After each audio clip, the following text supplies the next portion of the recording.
Por otro lado, tenemos, me gustaría hablar de lo que yo creo que ya lo había hablado en otros videos, de cómo el pensamiento influye en la emoción y la emoción influye en la conducta. Si yo estoy pensando de una manera negativa, voy a generar una emoción negativa, como puede ser la culpa, la angustia, la vergüenza, la inseguridad. Y esa emoción me va a hacer generar una conducta. Si a mí me invitan a un cumpleaños y mi pensamiento es que no tengo nada que ponerme y que la gente se va a reír de mí por la ropa que yo uso, voy a generar una emoción: angustia, inseguridad, inferioridad.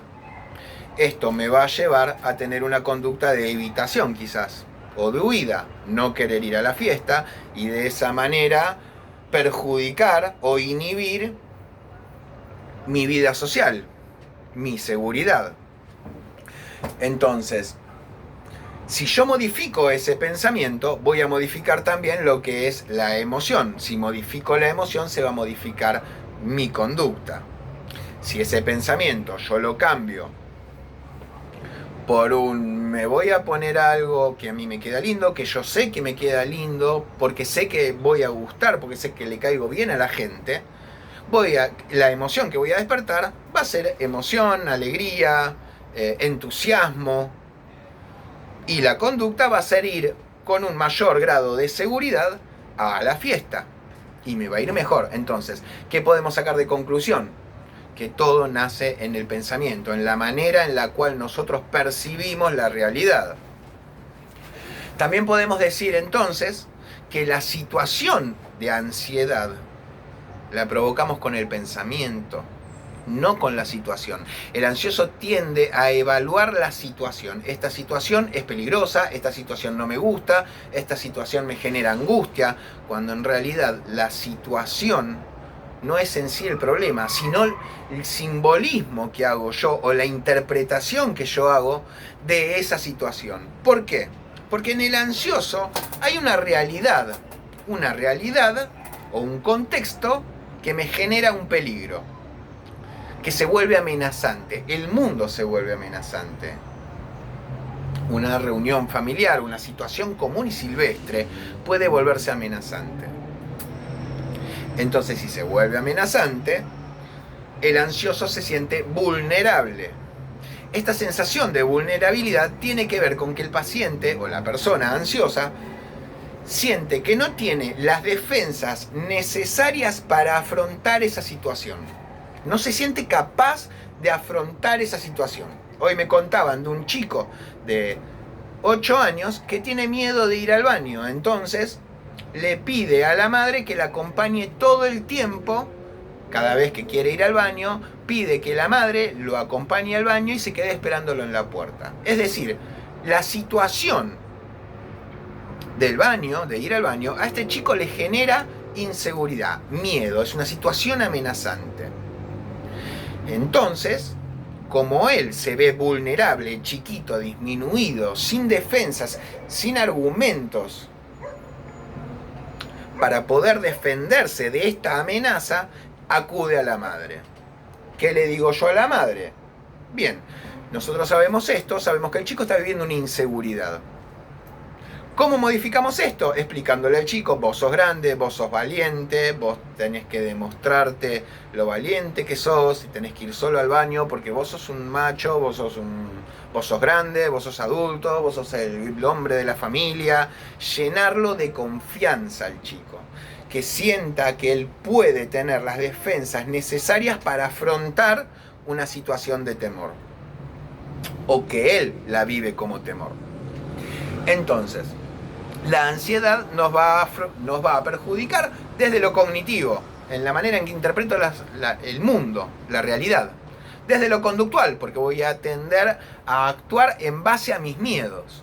O los miedos van a regir mi manera de reaccionar. Fisiológico, ¿por qué? Porque automáticamente cuando yo siento ansiedad, mi cuerpo lo va a manifestar con los dolores en el pecho, la transpiración, la falta de oxígeno, el mareo, la sensación de desmayo, las náuseas, la sensación de que estoy perdiendo el control, la despersonalización, el miedo a tener un ACV, un infarto, y todo lo que conlleva la ansiedad en ese momento, el dolor en la panza, incluso puede derivar en un colon irritable por esta sensación de malestar en el estómago permanente que genera una situación ansiógena.